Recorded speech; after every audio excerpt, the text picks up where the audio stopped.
Assalamualaikum warahmatullahi wabarakatuh. Waalaikumsalam warahmatullahi wabarakatuh. Alhamdulillahirabbil alamin. Wassalatu wassalamu ala asrofil anbiya'i wal mursalin wa ala alihi wa ashabihi ajma'in. Kembali bersyukur kepada Allah Subhanahu wa taala yang mengucapkan alhamdulillahirabbil alamin. Bersalawat Nabi Muhammad sallallahu alaihi wasallam. Allahumma salli ala sayyidina Muhammad wa ala ali sayyidina Muhammad.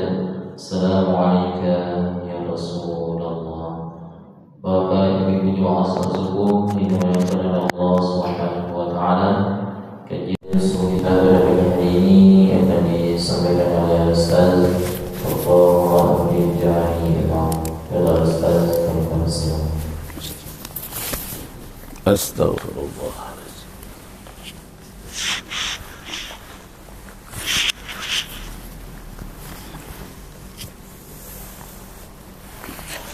Astaghfirullahaladzim.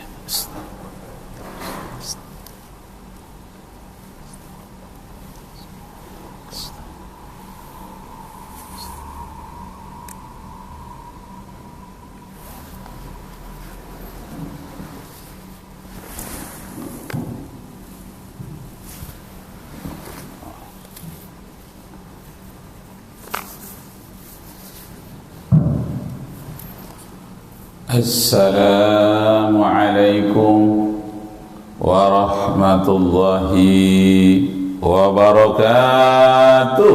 Waalaikumsalam warahmatullahi wabarakatuh. Syukur alhamdulillah kita persembahkan kehadirat Allah Subhanahu wa taala. Salawat dan salam kepada junjungan alam Nabi kita Muhammad sallallahu alaihi wasallam.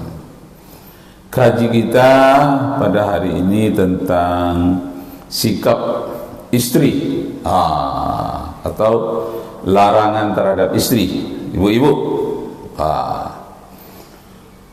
Terlebih dahulu kita bacakan ayat Al-Quran, suratnya ibu-ibu, surat An-Nisa ayat 34. Bismillahirrahmanirrahim. Ar-rijalu qawwamuna 'alan nisa'.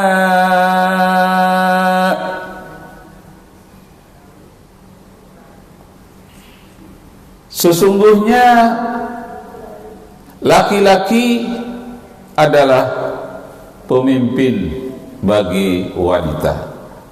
Suami adalah pemimpin bagi istrinya. Nah, itu dari Al-Qur'anul Karim. Ar-rijalu qawwamuna 'alan nisa'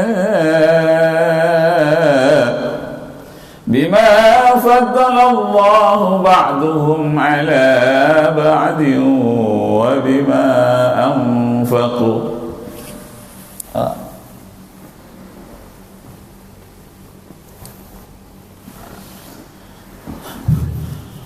Wa bima anfaqu minna razaqnakum.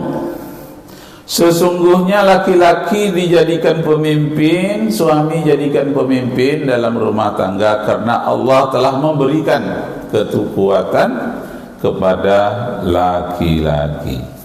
Surat An-Nisa ayat 34. Nah, Bapak Ibu kaum muslimin jemaah yang berbahagia, apa artinya An-Nisa? Wanita. Itu An-Nisa itu artinya lembut, artinya jinak, artinya menyenangkan. Jadi tidak adalah laki-laki yang melihat wanita yang tidak menyenangkan. Semuanya menyenangkan. Lebih-lebih lagi kalau sudah menjadi istrinya. Itu fitrah manusia. Normal. Kalau tidak tertariklah laki-laki kepada wanita, tidak normal. Kalau tertarik laki-laki dengan laki-laki, tidak normal. Yang normalnya itu tertarik dengan wanita. Itulah kelak yang akan menjadi istrinya. Pada suatu hari Nabi Muhammad sallallahu alaihi wasallam didatangi oleh anaknya namanya Fatimah.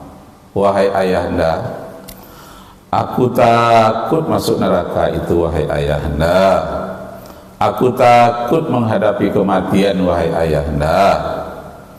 Kata Rasulullah, itu normal itu. Kalau takut mati kan kamu selalu berzikir.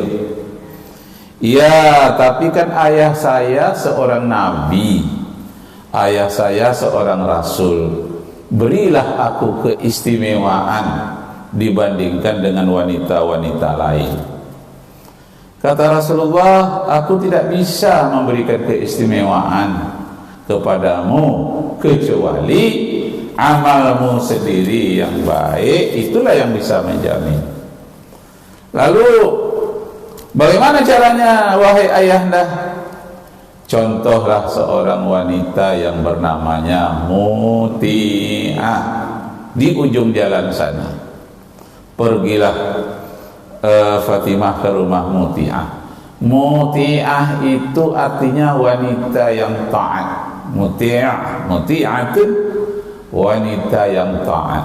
Nah, sekarang di Indonesia Muti'ah menjadi Mutia, sehingga banyak orang Indonesia yang namanya Mutia. Ada Mutia Hatta, ada Mutia Hafid, Mutia-mutia banyak. Sebetulnya asalnya katanya Muti'ah, kena ain itu tidak ada dalam bahasa Indonesia, menjadi a saja, jadi Mutia. Bukan mutiara ya, Mutia, Muti'ah asal katanya. Pergilah Fatimah ke rumah Muti'ah itu. Dia ketuk pintu, beri salam.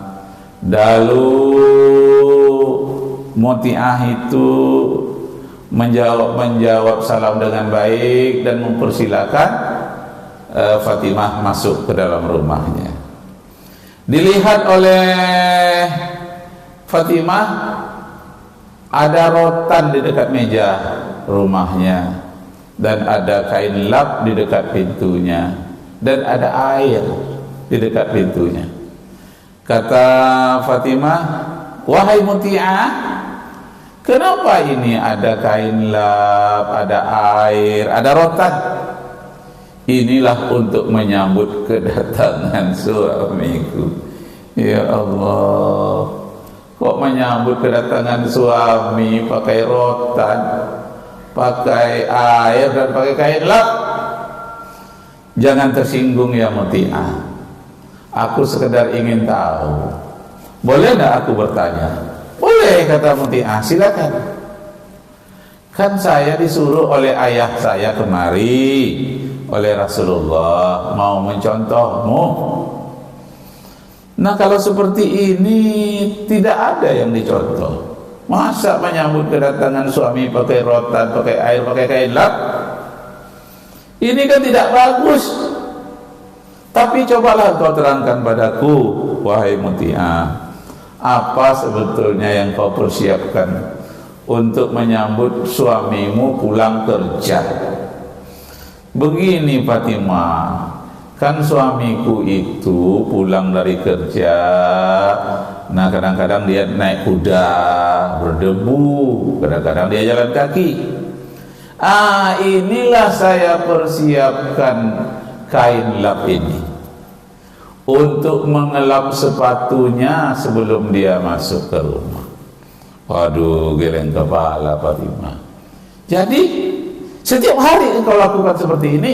Iya. Setiap pulang aku lap sepatunya berdebu, lalu aku bukakan kaus kakinya, lalu aku persilakan masuk. Setelah itu aku persilakan dia minum dulu karena haus dalam perjalanan. Oh, begitu. Ya Bu, Ibu, lain bisa begitu nak? Pernah balap terompak sandal bapaknya lama masuk rumah tak? Tak bisa ikut pasti. Enggak dijamin oleh Rasulullah. Cubalah besok, mulai esok pagi diterapkan kaji barang itu. Semenjelang-jelang suami masuk, dilap sepatunya, dilap sendalnya.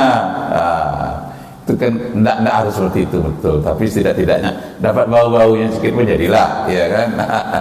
Karena begitu jauhnya jarak antara Fatimah zaman dulu dengan Fatimah zaman sekarang. Nah, jadi kita ambil intinya sajalah, ya. Apa intinya? Enggak harus ibu-ibu persis seperti itu. Ambil intinya. Nah, bagaimana ngambil intinya? Nah, itu bapak ibu sendiri yang lebih tahu dibandingkan dengan saya. Kenapa? Karena praktek rumah tangga itu masing-masing, ambil intinya.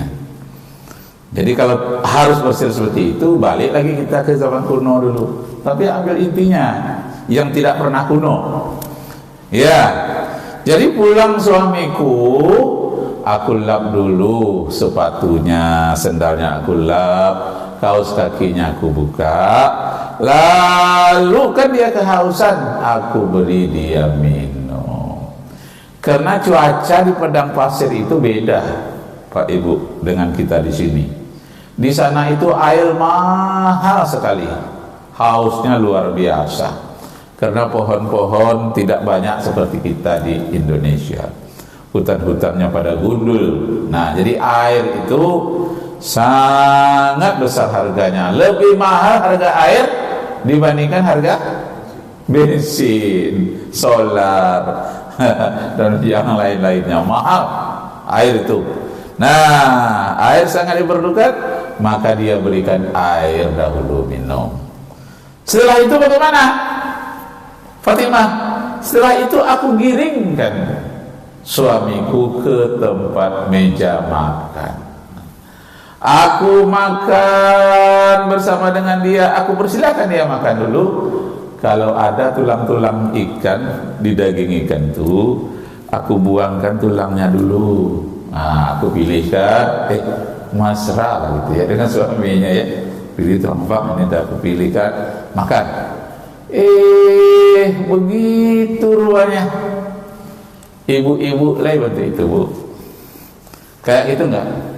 Kalau ada tulang-tulang sedikit di daging ikan atau yang lain, dibuangkan tulangnya walaupun kecil-kecil, nah baru dikasih kan. Pernah gitu? Pernah duduk di samping bapak walaupun ibu gak makan, duduk juga di samping bapak? Pernah? Oh, mantap. Ada mutiah di Sikoma. Ada mutiah di sini ya. Jadi dia pilihkan tulang itu, dia dekatkan air minum. Cuma menyuapkan nasi ya dia sendiri, tidak disuapin. Tapi kalau sekali-sekali disuapin juga boleh. Pernah, Bu? Pernah menyuapin bapak?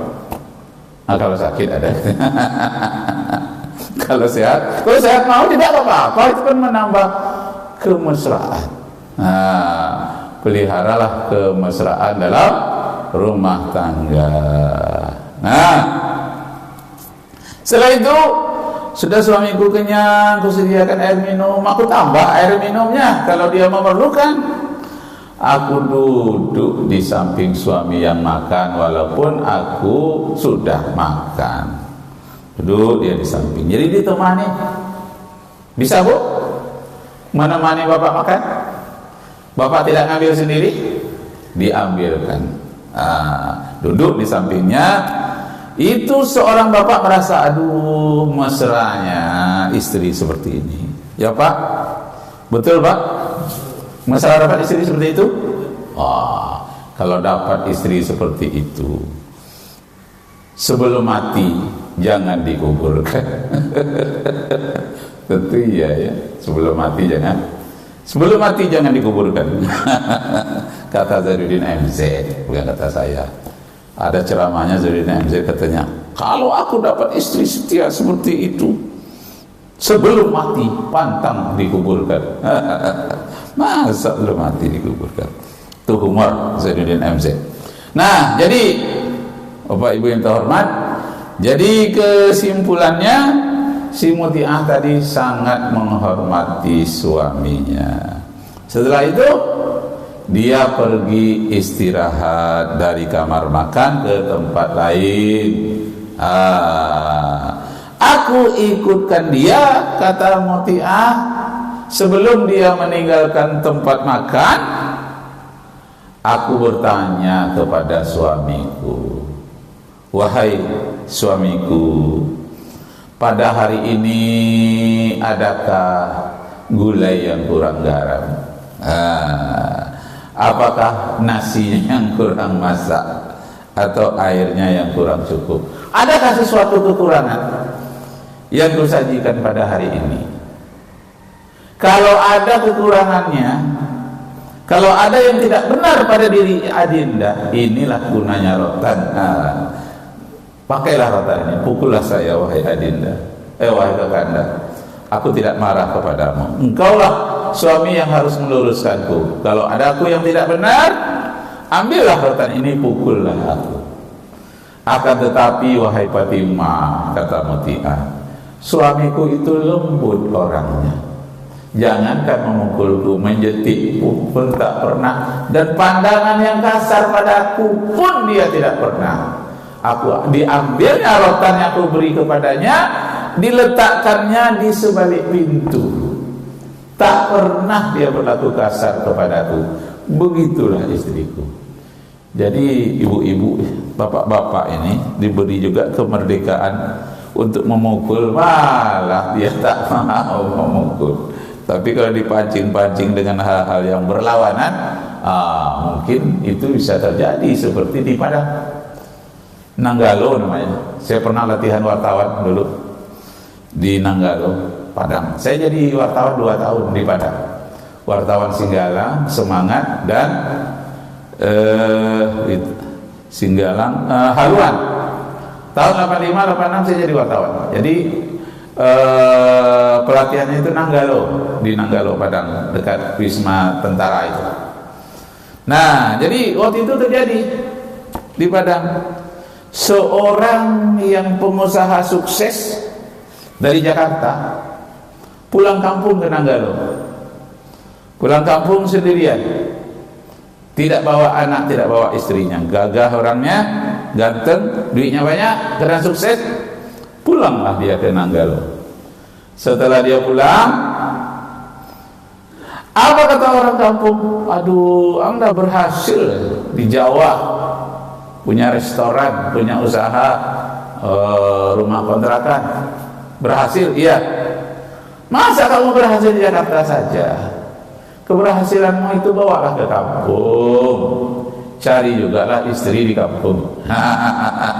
Yang di Jawa itu ya juga, nggak usah lah katanya, jadilah satu.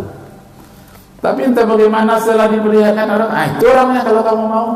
Secara kebetulan nampak oleh dia, wih, rupanya lebih cantik dibandingkan dengan yang di Jawa. Lebih cantik di kampungnya. Bagaimana itu kalau yang itu? Saya pikir-pikir dulu lah katanya. Ditanya pula kepada wanita itu, mau atau tidak? Oh, yang itu tadi, dah kenal saya, lihat sepintas. Waktu kecil-kecil dulu juga pernah lihat. Enggak apalah. Akhirnya dijodohkan dengan wanita itu. Setelah jodohkan dia menikah. Setelah menikah dia berbulan madu ke pantai Muaro, kemana-mana, air pantai-pantai yang banyak lah di Padang sampai ke banyak lah daerah wisata itu ya. Nah, setelah berbulan madu selama 3 bulan di situ, hamillah wanita ini. Hamilnya baru sebulan, diceritakannya, Bang, aku sudah hamil, kata dokter, umurnya sebulan. Ya alhamdulillah, gak apa-apa. Jadi istrinya yang di Padang ini, dia dicucinya pakaian suaminya, pakai tangan saja. Waktu itu belum populer apa ini, mesin cuci ini belum berapa. Jadi pakai tangan, apalagi sedikit, pakai tangan saja, dibuka lah koper. Setelah dibuka koper suaminya, nampak dia berfoto dengan anaknya 2 orang. Oh, berdebar jantung istrinya langsung. Aduh, udah punya bini ya Bang, rupanya udah punya anak ini 2. Enggak. Janganlah abang mengelak lagi Bang. Jangan udah mengelak juga dah. Apa itu? Ini fotonya. Nambah dia, aduh nggak bisa mengelak lagi. Iya sebetulnya. Maafkanlah, udah tidak berterus terang kepadamu. Karena dirundingkan oleh orang kampung, iya pula lah. Bukan aku yang mencari kamu, tapi orang-orang kampung. Kulihat penampilanmu sangat menarik hatiku. Mereka melamarkan kamu untukku, maka jadi ya. Iya, aku sudah hamil 1 bulan bang, tapi ini anak abang kok 2. Tak bilang-bilang dari dulu. Entah bagaimana yang wanita ini, sebelum suaminya pulang dia memperlihatkan foto itu, dia telah menyiapkan bensin 1 botol. Bensin, siapkannya korek api. Udah katanya. Melihat foto ini aku yakin ini memang anak udah sendiri, anak abang sendiri. Saya tidak tahu dan abang pun nggak ngasih tahu bahwa sudah punya anak di Jawa. Kalau begitu kita tak bisa diteruskan. Saya tidak mau di Madu. Waktu itu populer pula lagunya. Aku tak mau. Sekarang tak populer lagi ya? Tak mau dia di Madu. Abang telah berbohong kepadaku. Katanya belum punya istri, padahal sudah punya anak 2 pula lagi. Tak bisa kita pertahankan rumah tangga. Kata suami, janganlah begitu. Ini sudah takdir dari yang maha kuasa, terimalah. Tidak bisa. Ini takdir yang dibuat-buat namanya, tidak bisa bang. Aku kalau di Maduku tak mau hidup lagi di dunia ini, biar aku mati, bunuh saja aku bang. Ini ada bensin, aku persiapkan. Ini ada korek api.